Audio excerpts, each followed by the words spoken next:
Hello, this is Julie Fast.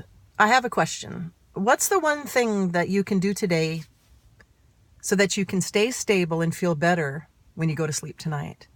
When bipolar disorder symptoms are raging, it helps to set really small goals, such as, I'm simply going to feel better tonight than I do this morning. Or I'm going to feel better after watching this video than when I watch this video. That's how I got myself out of so many years of depression, just these little tiny steps.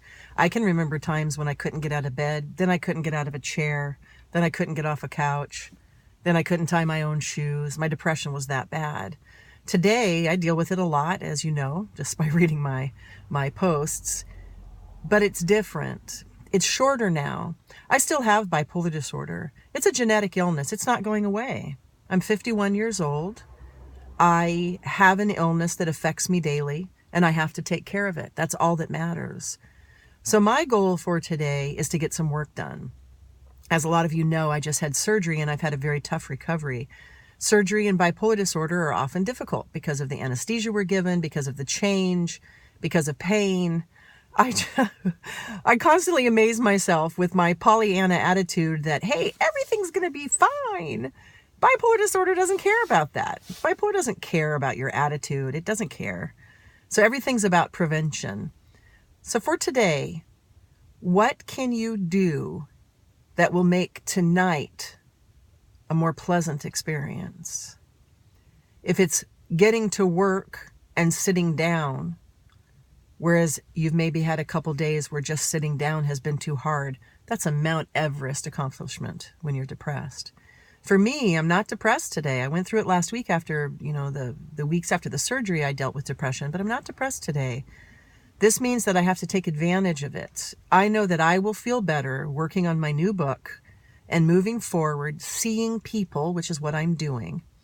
I had a good text interchange with Gabe Howard about what surgery can do when you have bipolar disorder, and it so reminded me that any kind of stress can affect those of us with this illness. It doesn't mean we can't handle it. It doesn't mean we don't go out in the world. As you know, I'm moving to Europe in 2016. It doesn't mean we don't do it. It just means that we need to have a plan in place for when it does show up so that we can get rid of it as quickly as possible. That's important. I did have a plan in place. It took me a while to realize I needed to use it a little bit more than I did, but it was in place and I got myself through it. It helps to have great healthcare professionals. I work with Julie Foster here in Portland, Oregon from Pohala Clinic. I recommend her highly. Sometimes you just need someone to understand and say something like Julie did. She said, Julie, you just had major surgery. I know the surgery went well, but you actually have bipolar disorder, so it's normal that you had a harder time than most people. Just hearing that made me feel better because I don't think my surgeon really has any concept on how to deal with somebody like me or maybe somebody like you who has to deal with our brain the same time that we have to deal with our physical abilities. So what can you do right now that's going to make a difference? Is it to turn off the television? Is it to get off social media? What does it need to be? For me, it was setting an appointment so that I was going in to see Julie Foster today.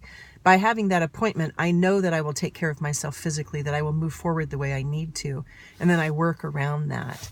I also am going to a group event tonight with one of my amazing coaches, Dana Kari, and that makes a really big difference in getting out and socializing with other businesswomen. That's important to me. I see my therapist soon. It's all about management. Think of one thing. That's it. One thing you can do to make today better. You can do it.